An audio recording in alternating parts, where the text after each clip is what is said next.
This is a Raven Arms MP25. It's a 25 automatic pocket pistol. This guy right here, it allows us to unlock the bolt from the long recoil system. The Raven Arms MP25, founded in 1970 by George Jennings. You got the roll stamp Tiger, FIE, and then right here you have FIE. Don't worry about it. It's fine. It's going to work its way over.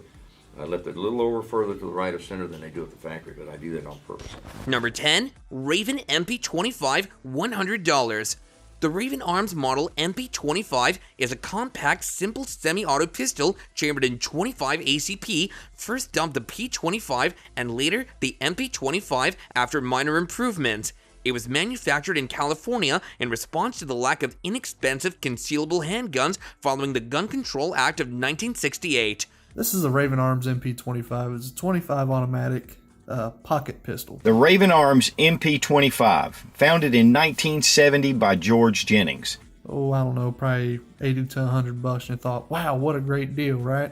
About not being able to buy these inexpensive pistols because he had such a market for it. Safety check, make sure the slide's empty. These were considered what they call the Ring of Fire companies, and these were the inexpensive Saturday night special. The pistol had a mag capacity of 6 rounds and was produced between 2 million and 3 million before the company's factory burned down and the owner retired in 1991. The mag catch is located at the bottom of the grip and the safety slides forward to the fire position and rearward to safe. The firing pin serves double duty as the ejector, sending it zinging up and out of the action when the slide nears its limit of travel. Despite its limited provenance, the Raven Arms MP25 is a simple, robust, and generally reliable pocket gun. Number 9, Remington CDI 105, $1,500. The Remington 105 CTI, introduced in 2006, was a 12-gauge auto-loading shotgun with a sleek gas-driven semi-auto and an overboard barrel. It was the first production bottom eject autoloader with a single load and ejection port machined into the receiver. The CDI was designed to be easy to load and maintain, with its turbo feed system making shell loading easier.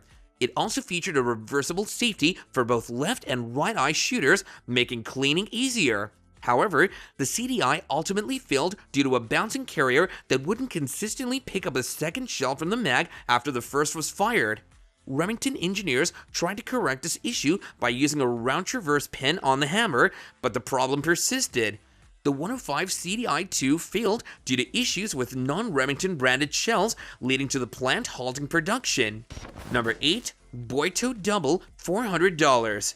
The Boito 410 side-by-side shotgun, priced at around $400 at the time of purchase, features 26-inch barrels, double triggers, and extractors. It weighs 6 pounds 13 ounces and has an automatic safety, which the people dislike as it can get in the way during range blasting and field reloading. You got the roll stamp Tiger, FIE, and then right here you have FIE. That's spelled B-O-I-T-O, double barrel 20 gauge shotgun made in Brazil. Okay, you're going to take that right there, like so. You're going to press this little button right here. The safety doesn't want to come off, so we're not firing this today. So we'll take it all apart and see what we can do with it. So right there you have your disassembly of the Boito FIE. And someone's taken off the plastic butt plate back here and put this. The wood figure on the shotgun is dark, but still has more figure than many plain walnut stocks. The pros of the Boito 410 include its affordability, heavy barrels, double triggers, and an easy-to-see rib down the middle. However, the Boito 410 is too heavy for a 410 and the action is stiff. The shotgun is suitable for recoil-sensitive individuals, but for youth, a lighter and cheaper single-barrel 410 is recommended. Number 7, Taurus PT 24/7, $400. Taurus is a company known for its continuous expansion of its product line, including the Taurus 24/7 G2. The G2 is a full-size defense pistol that comes in a hard plastic case with 3 interchangeable back straps, 2 13-round mags, a cleaning brush, and internal safety locks. It features a manual safety similar to a 1911 and ambidextrous controls, including side release, manual safety, and mag release. The The standard model is two-tone stainless and black, designated by the DA-SADS stamped on the slide. The trigger is similar to a Glock, with takedown and safety functions similar to a Glock. The rear side is adjustable for windage and elevation, and the frame has a rail for an aftermarket light or laser combination. The trigger is smooth, but stacks at the end of the pull and is slightly longer than desired. Number 6. Winchester Model 1911 SL, $1,000. The Winchester Model 1911 SL, also known as the Widowmaker, is an early semi-auto shotgun designed by T.C. Johnson around John Browning's Auto 5 patent. It allows long recoil system and comes in various calibers. The gun has a bolt hold open that can be manually activated and a manual safety behind the trigger. The receiver and barrel stay together, making it easy to fit into modern AR-15 cases. This is a Browning Auto 5. It's in fact a very early Browning Auto 5, and we see this very obvious cocking handle on it. This guy right here, it allows us to unlock the bolt from the long recoil system. John Browning had an arrangement with the Winchester company that he would design guns. The Winchester self-loading shotgun model of 1911. This textured patterning on the barrel, which is the defining feature of the Winchester model 1911. That was patentable, and so John Browning did, which means our Winchester 1911. However, the knurling on the barrel is the least ergonomic option, making it difficult for the shooter to cock the gun safely. The safest way to cock and charge the gun is to lock the bolt to the rear, load a round, close the chamber, and load the mag. Despite its drawbacks, the Winchester Model 1911 SL is fairly reliable, with some failures due to hot barrels. Number 5. Smith & Wesson M&P, $600. The M&P 9 M2.0 Metal Series handgun is a steel and aluminum frame design that combines modern striker-fired features with metal construction. Introduced in 2005, it's popular among law enforcement agencies and civilian shooters due to its 18-degree grip angle and reduced felt recoil and muzzle size.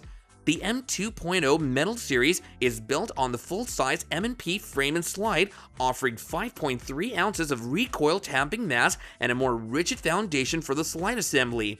It's nearly identical in weight to the classic Colt lightweight Commander 911 and comes with optics-ready accessories.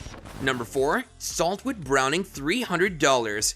In the late 1960s, Browning and other gun makers, including the US government, believed that salt-curing walnut stock blanks would be faster and cheaper than air-drying or kiln-curing.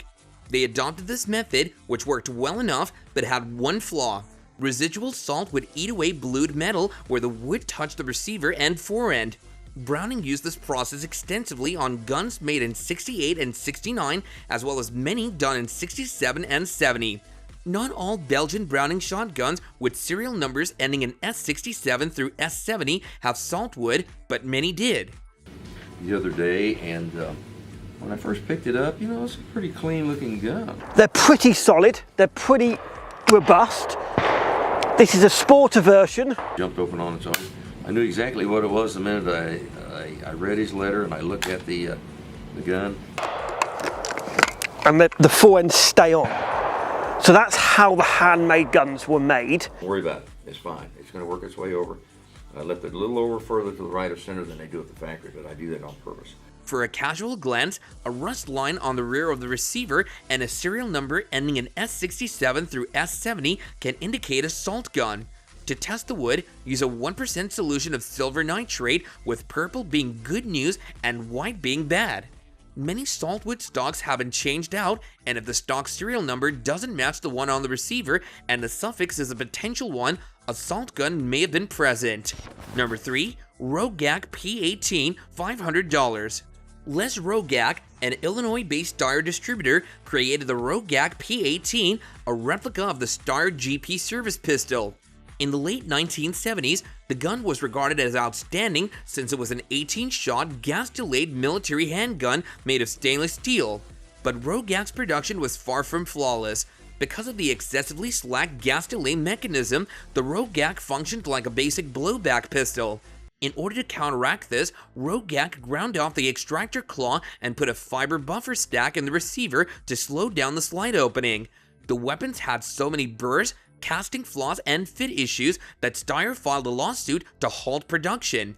Although the approximate number of Rogax produced is 2,300, the actual figure is closer to 1,000. Number 2. Heckler & Koch VP70Z $1,000. The HK VP70 was a space-age version of the Liberator pistol designed to produce a reliable, rugged, selective-fire 9mm machine pistol. It was the world's first production polymer-framed handgun and striker-fired pistol. The VP70 was lightweight and inexpensive to produce, but had a terrible trigger with an estimated trigger pull of around 10,000 pounds. It was an unlocked blowback gun with a double-stack, double-feed architecture and a smooth grip. The VP70 was featured in high-end science fiction movies like Aliens, and its sleek lines and radical materials placed it ahead of its time. The HK VP70 significantly impacted the world of firearms, with 65% of American cops carrying Glock pistols. Number 1. Winchester 1400, $400. The 1400 was a decent gun, but it couldn't compete with the Remington 1100. It came out in the early 60s and had a cheaper alloy receiver and trigger insides compared to the 1100. It was also more nose-heavy. Winchester beat Remington in screw chokes and tried the Hydro coil stock. Winchester even tried the Hydro coil stocks on the 1400 series. It was one of those wretched-looking plastic things that didn't hold up very well. The wood Hydro coil stocks, as made by Dockwiller, were another thing entirely.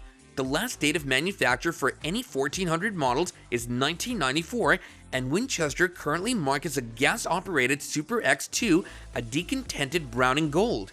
Wayne Mays won numerous American-style 12-gauge ski championships with the 1400, and no one else copied his choice of guns. Comparative models of the 1100 and 1400 go for about the same price in the used market. The Winchester 1400 is a prime example that a bad design doesn't mean that each and every single gun made in it is bad. Rather, it's the fact that the design produces way more lemons than is normal that makes it poor. And that's gonna do it for this video. Thanks a lot for watching, and we'll see you next time.